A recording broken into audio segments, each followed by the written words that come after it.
G'day ladies and gents, and welcome to War Thunder with Mags, and welcome to the Black Thursday event. Now this event is currently running and has been running all weekend, and this event of course is based around the events of Black Thursday. Black Thursday happened on the 12th of April 1951, where 3 MiG-15 squadrons, 30 aircraft in total, attacked a group of B-29 superfortresses.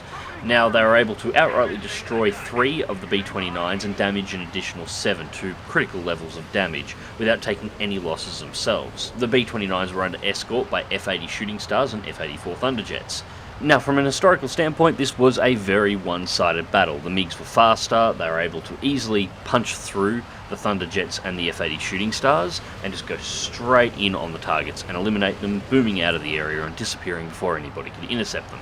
This is, in fact, pretty much what happens in this event. The event is very one-sided towards the Russians. Now, as a general rule, I don't normally do overviews of historical events based around real battles, and this is because, well, history wasn't balanced, so you're not going to find a balanced fight. As a general rule, both sides still have a chance to win, but most of these events will be biased heavily towards one side or the other. This one here actually takes it a step further though. Now, this first battle that I'm showing you is a loss, and I'm sure you're seeing why.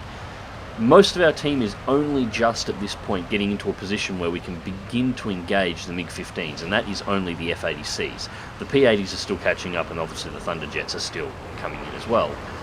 And we've already lost all but 2 of the B-29s.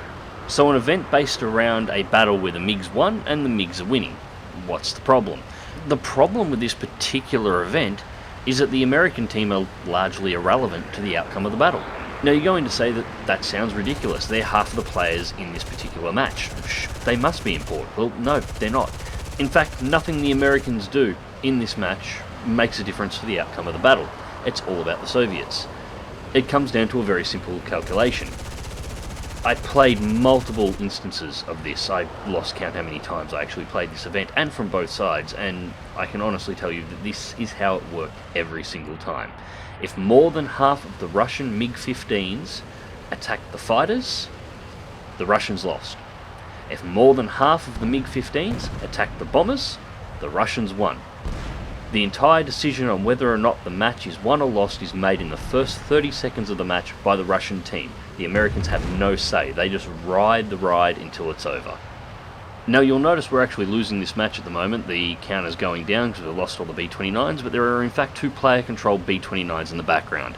There is no point flying the B-29s in this event. The B-29s, player-controlled B-29s, make absolutely no difference to the outcome of the battle. If all of the AI B-29s are dead, you'll lose the battle, regardless of whether or not you have player B-29s alive or not. Now, as you can see on this results screen, the Russian team took victory in 4 minutes and 14 seconds, including the countdown timer on the point score. So they actually managed to win this match in under 4 minutes. And to be clear, that means they managed to wipe out all of the B-29s in under 4 minutes. Now, they were able to do this because pretty much the entire Russian team went directly for the B-29s. Now, the B-29s are moving at about 400 kilometers an hour in flight, which means it takes a little while for the American aircraft to catch up to defend them. The MiGs, on the other hand, are moving at about between 700 and 800 kilometers an hour, depending on upgrades, directly at the B-29. So the closing speed on them is very fast. What this means from a gameplay standpoint is the Russian team actually has time for 2.5 passes on the B-29s before Allied fighters can arrive to start defending them. In that time, it is enough that if the MiG-15 pilots are all very good shots, they can actually wipe out the entire B-29 swarm before Allied fighters can actually arrive within gun range. So, this is the other side of that little calculation. What happens when the MiG-15s go for the fighters instead of the bombers? Well, they lose. Why is it that they lose? Well, as I said, the B-29s are moving at about 400 kilometers an hour, and the distance between the spawn point for the B-29s and the bombing zone was actually originally designed on this map for B-17s, which are substantially slower. What this means is that the B-29s get to the target drop zone in about 4 minutes and 30 seconds. From there, it takes around 20 seconds for the bombs to fall from the B-29's altitude to the target, destroying the target and starting the countdown timer, or the ticket bleed timer, to end the match. From there, it takes about 30 seconds for the ticket bleed timer to run out, and at that point, the match ends. So why am I giving you all these numbers? Well, what this means is if the Russian team decides to try and wipe out all of the American fighters, they have 4 minutes and 50 seconds to do it in from the time the match starts. At that point, the bombs hit the ground and the countdown ticket bleed timer starts. From that point, even if they wipe out all of the American fighters or all the American aircraft, the tickets will not bleed on the American side fast enough to prevent an American victory. America will still win. This is why Russia loses if they try and dedicate themselves to taking out the fighters. They have 4 minutes and 50 seconds to do it in, and even when you're flying a MiG-15, that's not a long amount of time. And as you can see, even though these are slower aircraft, 50 cals are 50 cals. That's my first kill. Now at this point I was already happy as hell, because the Russian team has basically just committed suicide. They're going to lose the match. They've broken away from the bombers have got a breakaway, they are turning to engage fighters. So at this point, all I have to do is kill.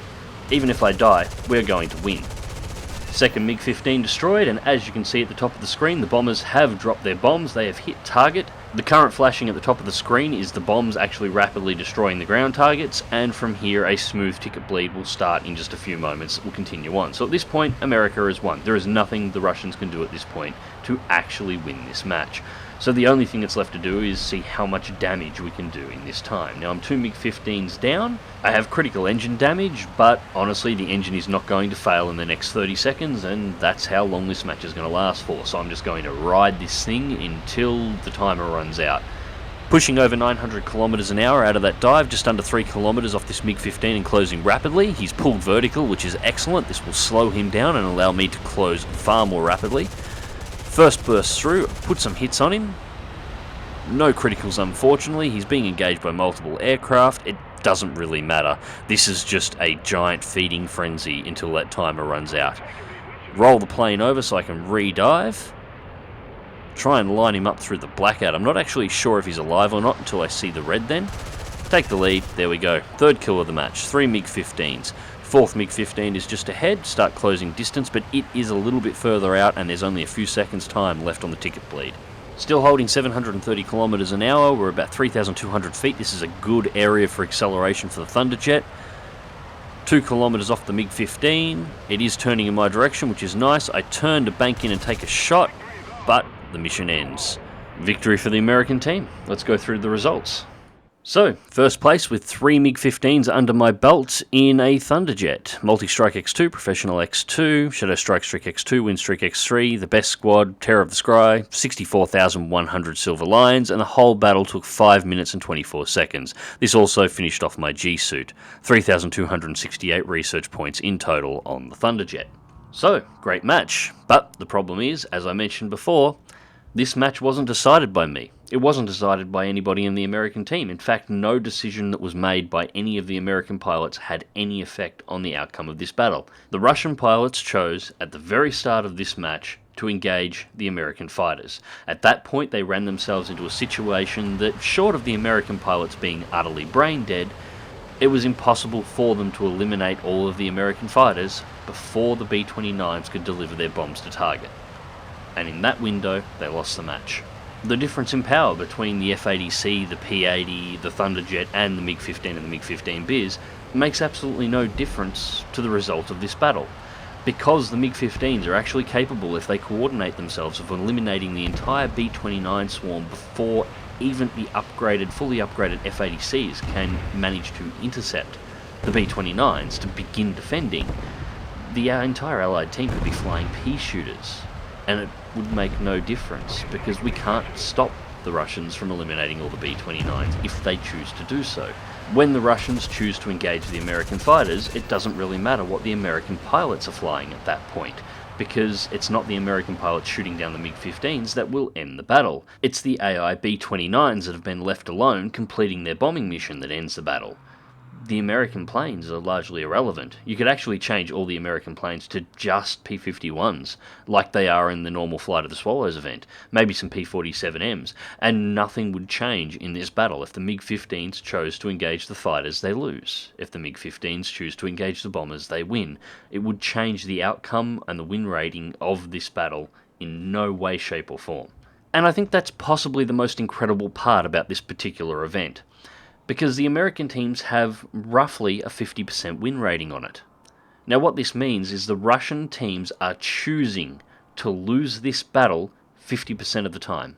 Now, I'm going to say this again just to be perfectly clear. It's not the American teams that are beating the Russians. The Russian teams are actually actively choosing to lose this event 50% of the time.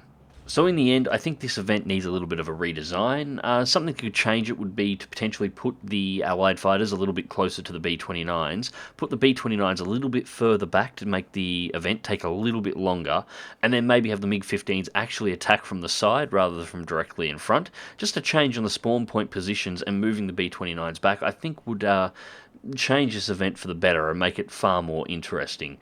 Anyways, ladies and gents, click like if you do, subscribe if you want to see more. Fly smart, fly safe, and I'll catch you in the skies.